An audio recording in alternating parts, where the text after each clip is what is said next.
மா, உனக்கு ரெண்டுமே பொம்பளை பிள்ளையா பிறந்துச்சு, ஆம்பளை பிள்ளை உனக்கு இல்லையேன்னு என்னைக்காவது நீ கவலைப்பட்டிருக்கியாமா?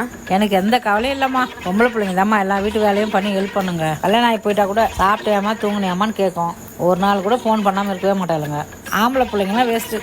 ஆம்பளை பிள்ளைங்களாம் என்னன்னு கூட பார்க்க மாட்டானுங்க, கண்டுக்கவே மாட்டானுங்க, மதிக்கவே மாட்டானுங்க. பொன்னாட்டி பேச்சு தான் கேட்பானுங்க. இந்த காலத்தில் பொம்பளை பிள்ளைங்க தாம்மா பெஸ்ட். ஆம்பளை பிள்ளைங்களாம் வேஸ்ட்டு. 2 பொம்பளை பிள்ளைங்க பெற்றுன்னு ரொம்ப சந்தோஷப்படுறோம்மா.